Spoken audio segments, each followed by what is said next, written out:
Halo semuanya, perkenalkan nama saya Claudia Vanisha Bagau dari jurusan Manajemen Angkatan 19 Universitas Samratulangi dengan NIM 19061102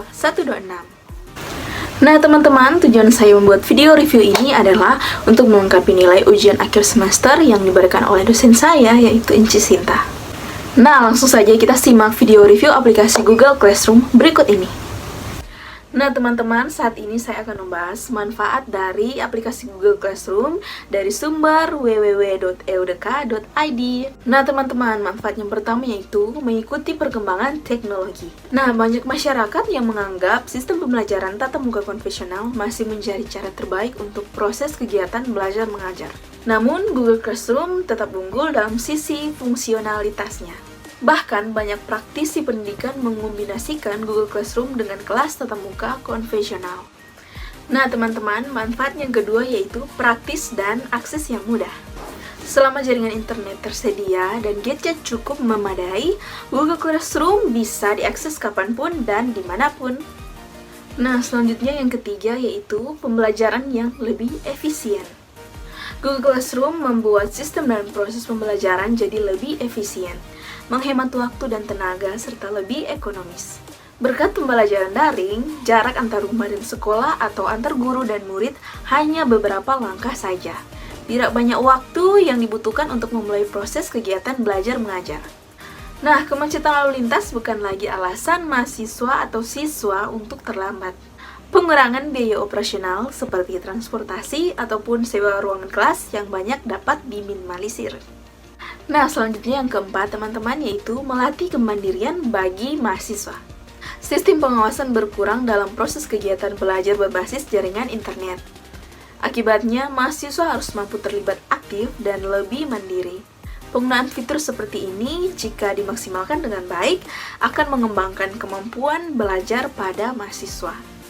Nah, teman-teman, pada akhirnya mahasiswa mampu beradaptasi dengan pengetahuan yang lebih cepat. Nah, teman-teman, manfaat yang kelima yaitu bisa sekaligus manfaatkan fitur lainnya. Karena memiliki basis dari Google yang menjadi situs pencarian, Classroom memiliki kelebihan dalam fitur pelengkap. Nah, tools tersebut bisa digunakan saat menjalankan Google Classroom, seperti menyimpan dokumen melalui Google Drive yang praktis dan aman. Penggunaan Google Form juga dapat sangat tepat sebagai alternatif dan pelaksanaan evaluasi hasil belajar mahasiswa. Dengan demikian, maka nilai mahasiswa lebih cepat dihitung dan diakumulasikan. Jika dosen berkenan, bahkan mahasiswa bisa mengetahui nilai mereka segera setelah mereka mengirimkan hasil kerja mereka. Kita semua tahu administrasi dosen seringkali menjadi beban yang merepotkan. Google Classroom menjadikan semuanya lebih mudah dengan fitur-fitur pelengkapnya. Nah, selanjutnya manfaat yang terakhir yaitu wadah praktis untuk bertukar pikiran. Tentu tidak hanya tepat digunakan sebagai media pembelajaran yang interaksinya hanya antar mahasiswa dan dosen, atmosfer kolaborasi peer-to-peer yang ada di kelas konvensional tetap bisa dihadirkan melalui Google Classroom. Nah teman-teman, berdiskusi, bertukar pikiran, dan presentasi bahkan jauh lebih mudah dilakukan secara daring daripada offline. Para peserta didik tidak perlu lagi menyiapkan proyektor atau mencolokkan kabel di mana-mana. Cukup nyalakan laptop, buka aplikasi presentasi, dan hidupkan share screen. Nah teman-teman, selanjutnya saya akan membahas kelebihan dan kekurangan dari aplikasi Google Classroom ini dari sumber fkip.umsu.ac.id dan bloggers.id. Nah teman-teman, kelebihan yang pertama yaitu mobile friendly. Google Classroom sangat mobile friendly bagi pemula. Mengapa demikian? Karena dapat kita ketahui bahwa aplikasi ini sangat mudah dan tentunya tidak sulit dalam mengakses. Bahkan pemula pun dapat mengakses ini dengan baik. Yang kedua, yaitu mengelola tugas dengan baik. Google Classroom juga dapat mengelola tugas dengan baik karena Google Classroom sendiri memiliki fitur yang mudah dalam memperlihatkan halaman yang menyediakan halaman tugas yang diberikan oleh pengajar atau dosen. Google Classroom sendiri juga dapat membuat sebuah tugas maupun materi dalam bentuk dokumen, gambar, dan lain sebagainya. Nah, kelebihan yang ketiga yaitu file masuk ke Google Drive. Seluruh file yang ada di Google Classroom dengan file yang berbentuk doc, MP4, PDF, maupun zip secara otomatis masuk ke Google Drive. Sehingga pengguna tidak perlu ribet lagi mencari file di Google Classroom di tempat penyimpanan lain. Nah, teman-teman, yang keempat yaitu memudahkan dalam meninjau tugas yang belum dikirim. Nah, kelebihan yang keempat, jika kita menggunakan Google Classroom ini, kita dapat meninjau kembali file tugas yang belum dikirim kepada dosen. Sehingga kita tidak perlu cemas apabila nanti terjadi salah kirim tugas. Nah, di Google Classroom sendiri memiliki fitur dari meninjau tugas yang belum dikirim. Nah, yang kelima, mudah melihat pengumuman yang diberikan pengajar. Google Classroom sendiri memudahkan para pengajar memberikan sebuah informasi baik itu tugas, absensi, maupun yang lainnya. Dengan ini, para pengajar tidak perlu ribet lagi dalam memberikan pengumuman melalui sebuah SMS maupun aplikasi lainnya. Selanjutnya yang keenam, tidak membutuhkan kertas. Manfaat daring atau dalam jaringan menggunakan Google Classroom adalah sama sekali tidak membutuhkan kertas. Karena semua bisa dilakukan secara digital, misalnya, saat dosen akan membagikan materi, maka tinggal membuat file dalam bentuk PDF saja. Kemudian, tinggal mengupload ke Google Classroom, dan mahasiswa pun dalam mengerjakan tugas, tinggal menjawab saja baik untuk soal esai maupun pilihan ganda. Nah, teman-teman, yang ketujuh yaitu tampilan bebas iklan.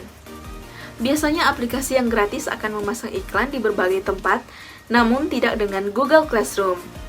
Tampilannya bersih, bebas iklan, walaupun gratis. Memang Google selalu memprioritaskan kenyamanan pengguna. Lalu, dari mana Google mendapatkan uang? Tentunya tidak perlu ditanya karena Google memiliki 1000 cara untuk tetap mendapatkan penghasilan. Nah, teman-teman, selanjutnya yang terakhir yaitu mudah dalam manajemen tugas. Yang sulit dilakukan di aplikasi lainnya adalah manajemen tugas. Mahasiswa di dalam kelas bisa mengetahui kapan saja ada pemberian materi dan tugas dari dosen. Tidak hanya akan memberikan notifikasi, namun pemberitahuan juga dikirimkan ke email. Jadi, mahasiswa akan selalu mengetahui jika ada tugas yang masuk.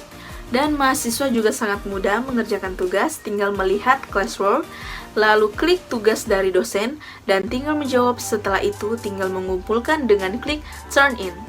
Nah, teman-teman, selanjutnya saya akan membahas kekurangan dari aplikasi Google Classroom ini. Nah, teman-teman, kekurangan yang pertama yaitu tampilan terlalu sederhana dan kurang menarik.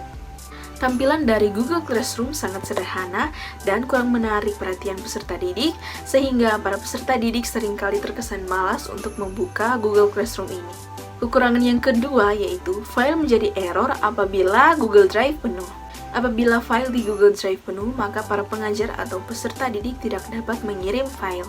Dengan hal ini mengharuskan mereka untuk membeli kembali drive baru maupun menginstal sebuah penyimpanan cloud. Nah, selanjutnya yang ketiga yaitu waktu dalam mengirim tugas dapat diatur dengan bebas. Nah, teman-teman, hal ini sangat tidak baik karena dapat membuat para peserta didik menjadi curang karena dapat mengatur waktu dalam mengirim.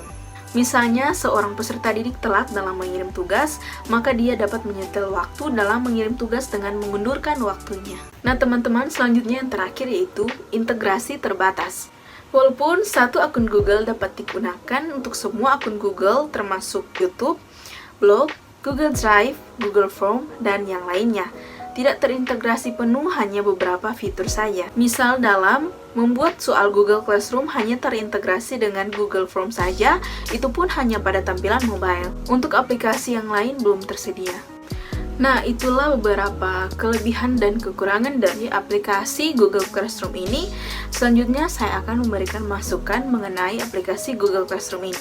Nah, menurut saya, pada saat saya menggunakan Google Classroom dulu dan sekarang, saya rasa ada sedikit perbedaan, yaitu di mana dulu sebelum di-upgrade seperti sekarang, di saat kita memasukkan tugas, kita hanya mencari tugas tersebut di file kita yang sudah kita simpan di handphone maupun di laptop. Nah, tetapi sekarang agak susah untuk memasukkan tugasnya di Google Classroom ini. Mengapa demikian? Karena kita harus mendownload terlebih dahulu Google Dokumen, Google PDF, dan lain sebagainya. Apabila jika kapasitas handphone kita sudah penuh, maka kita akan kesusahan untuk memasukkan tugas tersebut karena kita harus mendownload aplikasi yang sudah saya sebutkan tadi. Nah, jadi masukan saya untuk aplikasi Google Classroom ini agar mempermudah lagi untuk kita memasukkan tugas di dalam Google Classroom tersebut. Kita tidak perlu repot-repot untuk mendownload aplikasi-aplikasi yang saya sudah sebutkan tadi. Dan kita hanya masukkan tugas lewat file yang ada di handphone atau di laptop kita tanpa mendownload aplikasi yang lainnya. Demikianlah masukan dari saya mengenai aplikasi Google Classroom ini. Jika ada salah-salah kata, mohon maaf. Nah, itulah masukan dari saya mengenai aplikasi Google Classroom ini. Nah, teman-teman, demikianlah video review aplikasi Google Classroom dari saya. Semoga bermanfaat bagi kita sekalian. Mohon maaf jika ada salah-salah kata. Enjoy this video. Bye!